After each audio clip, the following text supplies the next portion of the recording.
Yes, the conference that went to the airport and had a few too many mimosas in the morning, and the squad that did the same thing. This is the Locked On Big 12 Squad. Long intro time. You're talking ball with the Big 12 Squad.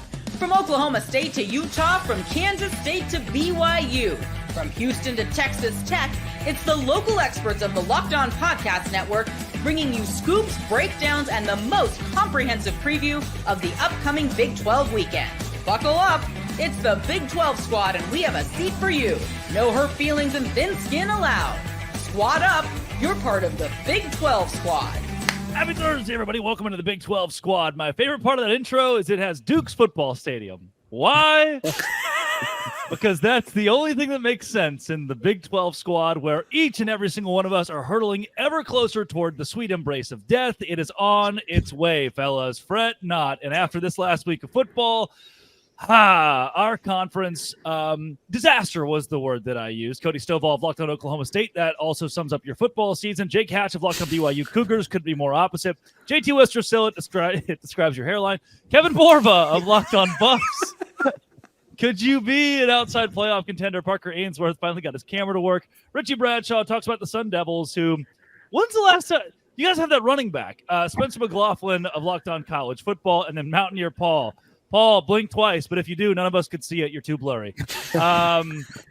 This last week in Big 12 play, we lost. Chris Level was supposed to come and brag tonight about how well Texas Tech played against Iowa State. I guess I'll have to do it for him. Spencer, for some god-awful reason, we will start with you. Thanks for making this show your first listen every single day. The Big 12 lost two of its most competitive teams last week. Iowa State going down to Texas Tech, Kansas State going down to Houston, of all people. How bad is that nationally, my friend? I think the Kansas State loss is a little bit worse, but I think it's starting to really crystallize the reality that I discussed before the season, which is this is a one-bid league. Now, that is not a completely locked-in scenario for the Big 12. I think it just continues to look more likely because BYU still has to go at Utah this week. They have to go at Arizona State. I suspect they lose probably one of those football games, but definitely not both. I think they win both before they lose both of them. But yes, Richie, give him the one-finger wave. There was nothing creepy about that whatsoever, my guy. Give him the finger, Richie. Give him the finger. But I think you have to have a pair of 11-win teams in the conference championship game to guarantee the Big 12 gets two teams into the playoff. I think 10-2 Big 12 gets left out. Yeah, we're definitely going to talk to Jake Hatch about BYU and the complicated schedule coming up. But Kevin Borba, your team could go 10-2, miss the Big 12 championship, and to me, at least have a shot, be in the conversation, because the SEC still has matchups like Alabama and LSU. Can 10-2 Colorado, mute yourself, Spencer McLaughlin, at least be in the realm of possibility when it comes to the college football playoff conversation? Yeah, I think, first of all, Colorado had the best week last week. They didn't play anyone. That was probably the safest place to be. I would argue BYU had the greatest Utah had a fantastic week, too. Hey, we look a lot better now. Thanks, Parker. Sitting on the couch, doing some fishing, doing some Heisman campaigning, and all of a sudden, everyone else is just in pure disaster mode. Realistically, the college football playoff is about money, right? And if Colorado is truly in a situation where they're 10-2, some SEC teams lose ahead of them, like Tennessee or whoever else continues to not look impressive, Penn State, Indiana drops a game, or whatever happens, I think you have to legitimately consider them as a low or one of the higher seeds, right? You can't leave Deion Sanders out if there's an opportunity to get him in. Spencer, you could give me that look, but realistically, I'm going to give you that look for the entire show if you keep spewing this nonsense. Did you just imply that 10-2 Colorado would be in over 11-1 Indiana? He did. Yes. No, I mean, realistically, they could be, right? If it comes down to how bad Indiana they hasn't beaten a bowl team. Yeah, it is single. Oh, gosh. Spencer. They have beaten everyone to an absolute pulp. Their margin of victory is 1 point less than Michigan last year through 9 games, who was ranked third at the time. Oh, Cody beats JT in a fist fight. What are we going to be like? Cody's the heavyweight champion of the world? Like, congrats. Hold on. Do you think that Cody get that stray? I've gotten two shots taken at me now. Also, yeah, well, JT's you woke up. You're in the now. game. That's right.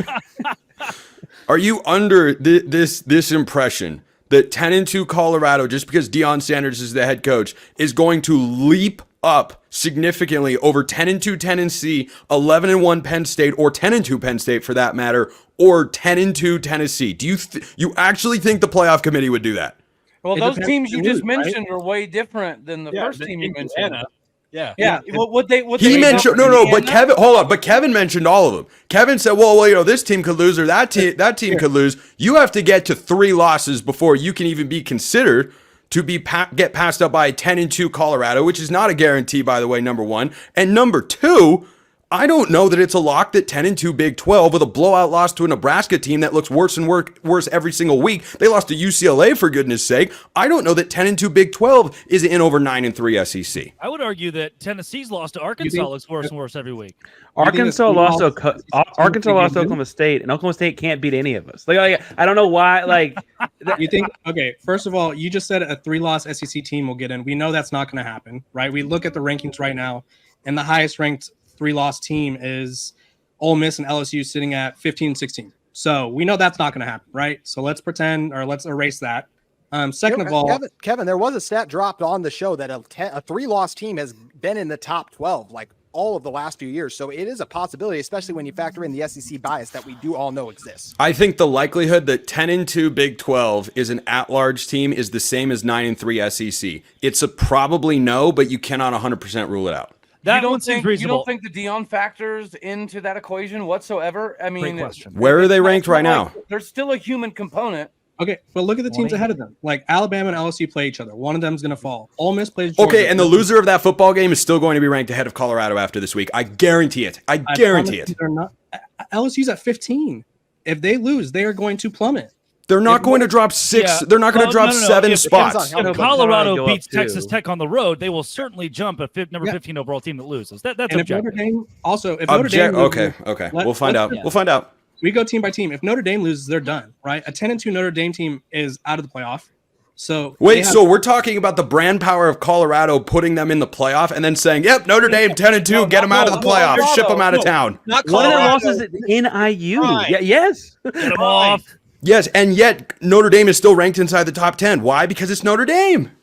Because they have one loss. They have one loss. That, And it's Notre They Dame. got a second loss. What other team in the country could have a loss to NIU and be ranked that high? I mean, Not many Ohio's teams have probably lost other- NIU to all the begin other with. It's not really a fair teams. question. Yeah. 10-1. Alabama. There's a reason that they're 10th with the one loss and they're not in the top 5 or the top 9 or whatever, right? It's because the playoff committee is giving them a little leash, and if they lose, they are done. If Notre Dame loses, do you think they're going to make the playoff, Spencer? I think they have the same chance as Colorado or a 9-3 SEC team. It is possible, but I don't think it is likely, and I don't think it should happen. At the very least, I feel like we've gained ground with Spencer on Colorado. He seems a little more optimistic with that answer. I should also reference the only difference in Iowa State and Notre Dame is Iowa State took their loss later on. Like that, we've forgotten about this Notre Dame loss to NIU, which was way worse than Iowa State's still tough loss at home to Texas Tech. NIU's other wins are Western Illinois. They have Massachusetts, Bowling Green. Yes, you're right. Those teams have no shot at the college football playoff, Spencer. Like what are you talking about here? That's awful. That's awful. Western Illinois Catamounts? Western Illinois. Yeah, good luck with that one, Spencer. You host Locked On College Football. You should know. Western Illinois, Yeah. Leathernecks. It's a dog. Oh. What? It's The the picture's Leathernecks. a dog. I don't know Can we what say they're. that feels derogatory? What is that?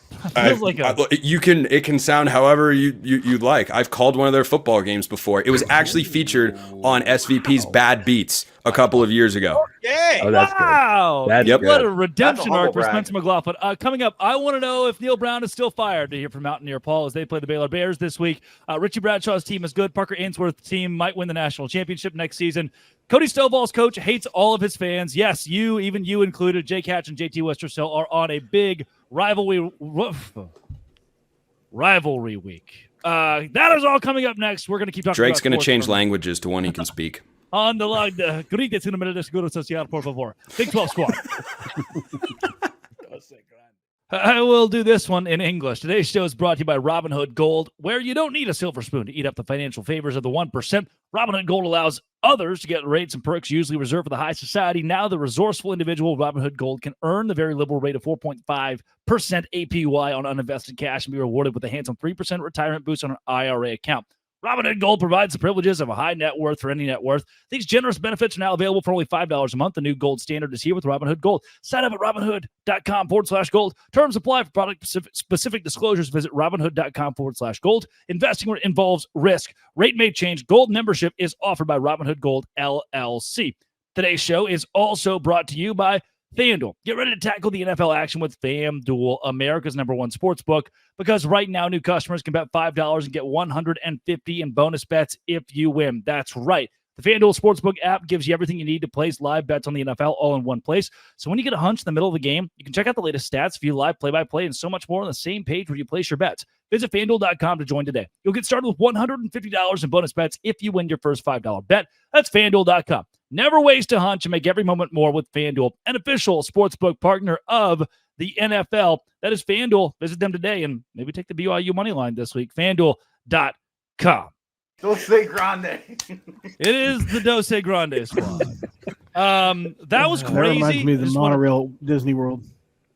Why Mountaineer Paul? Because sometimes Mumble Disney World.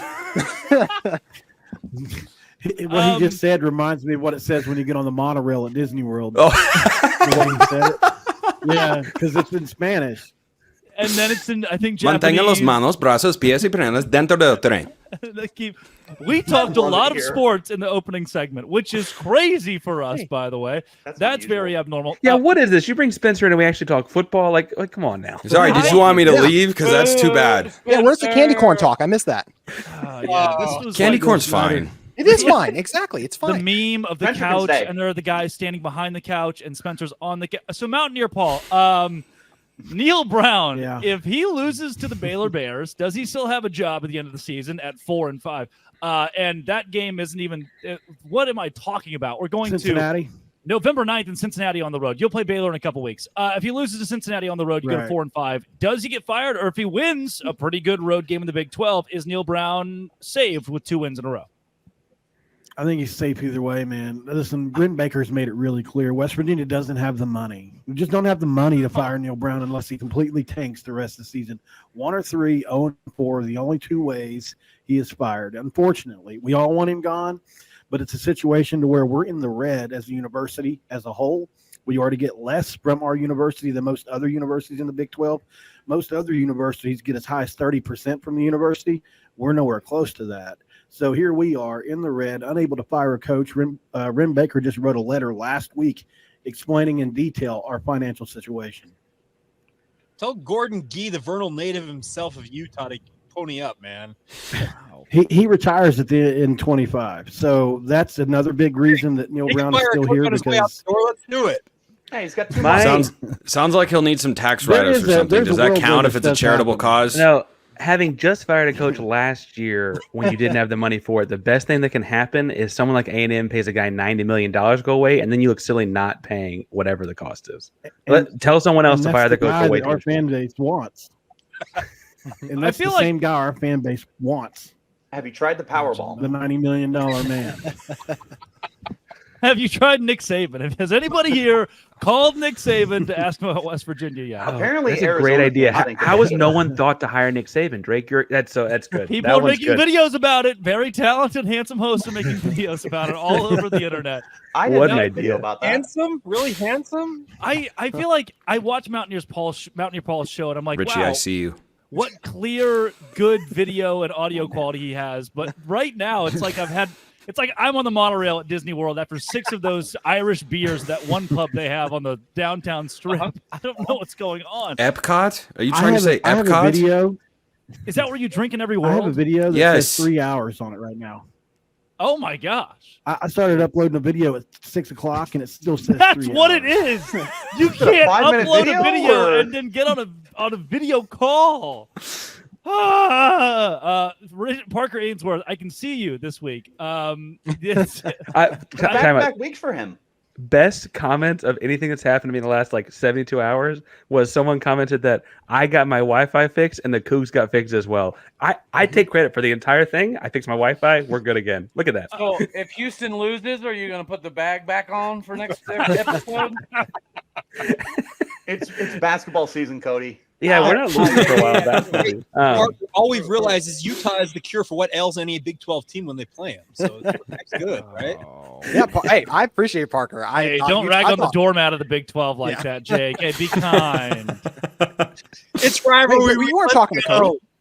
Oh, poor Cody catching strays too now. Parker, you do have all the basketball shoes behind you there. Happy basketball season to all of our Houston Cougars friends. The football team, though, winning against Kansas State this week, a top 25 opponent, does this mean that a national championship is coming next season? I mean, why not? Right? No, I think that the truth is, and I remember saying it back in like July, like they were going to beat a team that they weren't supposed to beat because Fritz does really weird Willie Fritz things. I didn't know it was going to be Kansas State. I thought really highly of Kansas State and still frankly do. Frankly, if I'm being honest, Jake, I don't mean to spoil. I kind of thought it was going to be BYU at the end of the year when, of course, that'd be like the spoiler just because like weird things happen that week after Thanksgiving. And like before then. for the week before then. No, I think that truthfully what you're seeing is like, they've kind of found a way to solve the problem and they have figured out the quarterback thing. Zion Chris got dinged up on his first rotation against UNLV because that's a good football team. Very good football team. Very good football team. He didn't get to play again for a couple weeks. And then when he came back, he kind of rotated through before getting the starting job. Things have changed since he went in. Now they're also running the ball like 45 or more times a game. With running backs that are about 5'9". I don't know how it works, but it gets enough to get the job done, right? That's all it takes. It's what's worked out for us so far. Parker talked about Kansas State there like an ex he just dumped. Like, oh, she's so nice. She's so nice. Well, she's just the nicest person. It just didn't work out right there. That's all I'm talking about. Too many heartstrings. Like all week on my show. I do think I picked them to win the conference before the year started, though. While you're talking about X, like I think I did pick them at the start of the year. Well, as That's someone right. who I want to talk about who I picked. She's not coming back, man. Utah, alongside Spencer McLaughlin in our preseason Big 12 picks. Hey, Drake, it's you, me, and Joel Klatt, baby. We're on our way with that Big 12 preseason prediction. While certainly in the last he didn't actually pick Colorado. Yeah. Platt does love himself some good old Colorado. While we will be joined by Mike Gittins in our final segment to talk some UCF, we'll also get with Cody Stovall about whatever is happening at Oklahoma State. Before we go there, let's go quickly and then segue into that third segment with JT Westercell of Locked On Utes. JT, if you don't mind, preseason favorite to win the Big 12 was? Utah. The team that's projected to have a 12% win probability based on offensive and defensive efficiency this week is? Oh, Utah. Yeah, it's Utah. The team projected to lose 33-17 at home during a rivalry game is? Utah. Yeah, really Jake quickly. Hatch is doing his own Joker impression up there. Yes. Is he wearing good. I got these scars. Say your Wi-Fi went He's out. Jack Nicholson up there. I got a lot of scars. So, JT, I'm going to flip it back. I'm going to help you here a little bit, but not yet. 93rd in the nation against the rush, 105th against the drop back. Again, these all inefficiencies, and 122nd on third and fourth down. Those all on offense. That is bad. However, the number 11 defensive team, defensive success rate in the nation against a BYU team that's 60th on third and fourth down offensively. JT, weird things happen in rivalries. Will a weird thing happen on Saturday night? I absolutely think it can. Look, this BYU team should win, but let's also call it what it is. This is not a dominant BYU team. They're a team of destiny. At least they look that way. But, Jake, you barely beat Oklahoma State, who doesn't have a conference win. How are you going to look at me like that? 8-0. I said you were have you been dominant week in and week out? Isn't there a gang reason? sign? Hey, whoa! No gang signs in the Big 12 squad. By the way. Sound like Tony Stark and Iron Man. To was it 2022 TCU? Yes. That just had that magical run. That's what someone called BYU, and I'm like, Wait, I think what you're referencing, Richie, is 1984 BYU. By the way, get it right. I was not. I wasn't even a Drake, where did that 13-year-old girl teenage sass come from? I mean, holy crap, I haven't seen that side of you before. Yeah.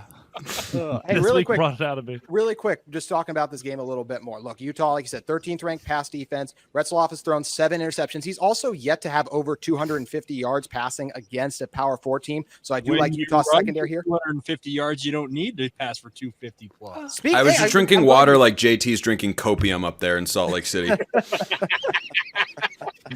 Hey, speaking of the ground, speaking of the ground game too, your running defense, Jake, has shown some lapses as of late, right? Both Harvey and Ollie Gordon had really good games against you guys. Utah's got Mekhi Bernard. He's averaging over 6 yards per carry too. You factor that with Utah's ground game. I do think Utah. What is it, over 6 yards a carry for 40 yards a game? Yeah, let's get Mike Gittins on here and ask him how UCF ran against BYU. Yeah, RJ. Hey, Mike Gittins, how we doing, my friend? You started with a low blow there. Okay. Welcome to the madness. Taking shots. Welcome in.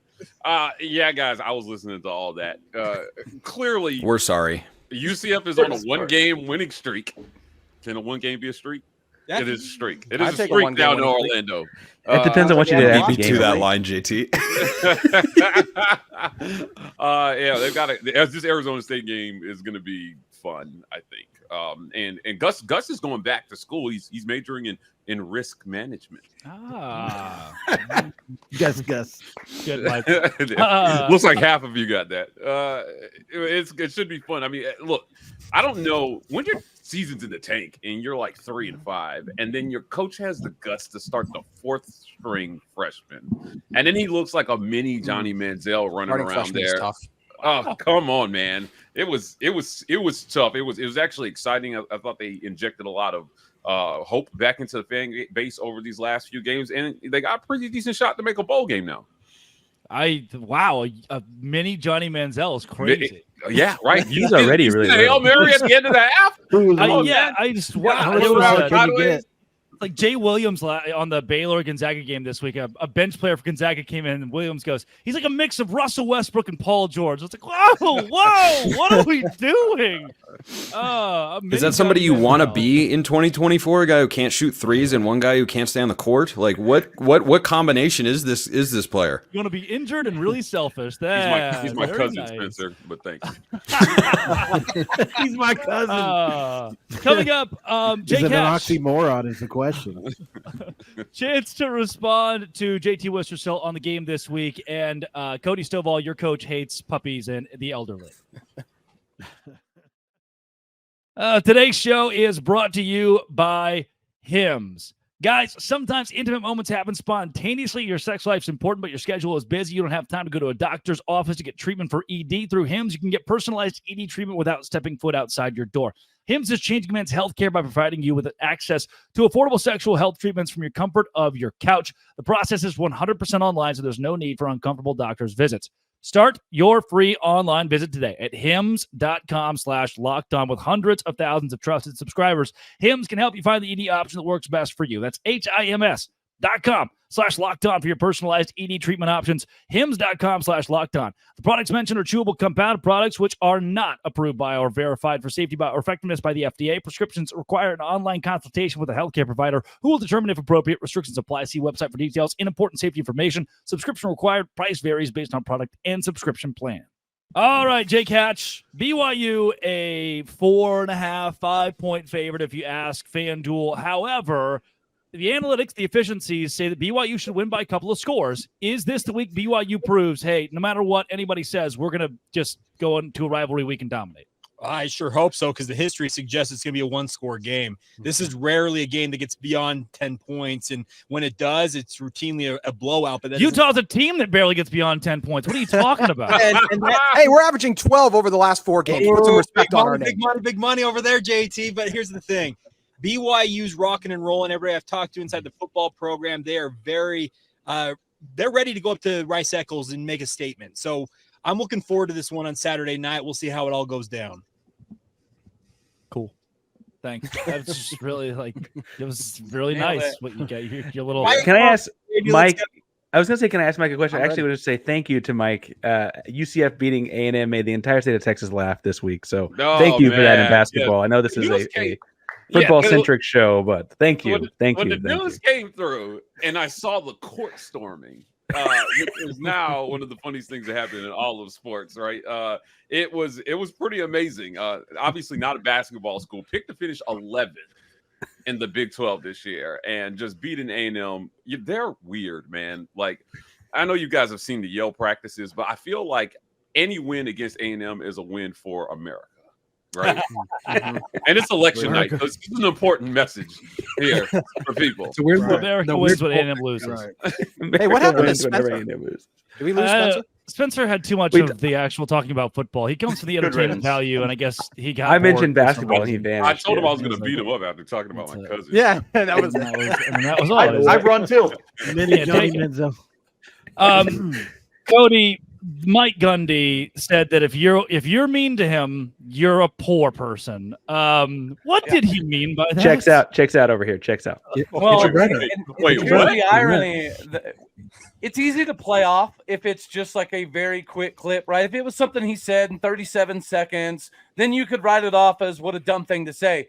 The problem with Mike Gundy is he doubled down. And not only did he say the only people complaining are the people who can't take care of their kids and pay their bills, but he also doubled down on top of that. And he also went into this basic conversation about those same people being negative about Oklahoma State are going to be failures when they wake up tomorrow before they talk bad about Oklahoma State. So not only did he call everybody broke and poor and can't take care of their kids and pay their bills, he also called us all failures as well. So anybody who's saying that Oklahoma State is not living up to expectations is a brokey who can't take care of their kids, and they fail a lot at life. And with all this stuff, it's crazy. Mike Gundy can take his $625,000 he makes a month, and he can go fly a kite and suck a golf ball through a vacuum hose for all we care anymore. I'm over it, man. I have never heard somebody be so disrespectful to their own fan base. Right. And like that's a purposeful shot. You know what I mean? Like, coaches say crazy stuff sometimes. Mike Gundy has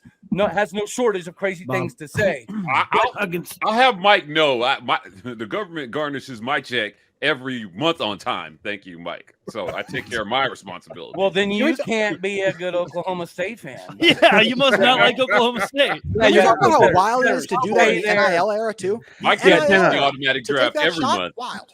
I would just refresh that this is the same Mike Gundy that was in hot water for stuff he said over the summer. This is the same. Just the like same guy. a month ago, this is the same Mike Gundy that was calling parents and players weak, and anybody who decommits was never loyal and true, and we didn't want him to begin with. It's starting to layer up. Like I swear, I did vote, right? And I should have wrote in Joe Biden to replace Mike Gundy, because Mike Gundy, he's either hammered, white girl wasted, drunk, or he's still got a concussion from the stupid cow, because you cannot say this stuff without having any ramifications out of it. Can I propose a theory? What's his buy? Is he trying to get fired? What's the buyout? Is it 18 to 22 million? Hey, so if you told me I'd get paid $20 million to say some crap that got me fired, it would happen. It would absolutely happen. That's why we have that's got to be it. I should say Cody towed the line there, but because he's 0-6 in conference, I'm going to leave it in. I'm not going to call the producers this week. We're going to let you have that one. The direct quote from the summer was, and this is unbelievable. Mike Gundy says of Ollie Gordon, who got a DUI, he says, I looked it up on my phone. What would the legal limit be? 2, 3, 4 beers? I'm not justifying what Ollie did. I'm telling you what decision I made. Well, I thought, I've probably done that 1,000 times in my life. That's crazy. Well, evidently he's drinking 1,000 beers before he has press conferences now, too. Cody, the good news is I thank him for running Caleb Etienne off, because he's actually starring at left tackle for BYU this season and on his way to the NFL. So BYU is a beneficiary of his nonsense. Like, guys, all kidding aside, I have legitimately never been more irate in hearing comments from a coach, especially somebody who's a living legend in Stillwater. Like, even if we go 0 for the rest of the year and he doesn't say crazy stuff like that, then we're in Gary Patterson hang the statue mode. But I think that this might be one of those few times where our athletic director is finally getting enough phone calls and emails that something will be done. Now, it is Mike Gundy, and the AD is pretty new, so I don't know that he's going to want to ruffle too many feathers. But there has to be something said for this. Mike Gundy has to be held accountable because of all this pretentiousness that he's throwing around. He pretends to hold the team accountable, yet he refuses to hold himself accountable. And now he has stepped in it so big, the fans can now hold him accountable. Is the Big 12 now the most problematic conference? It's in such a fun way. Yeah, really quick. I have a perfect stat on that. I was at the bottom of that list too.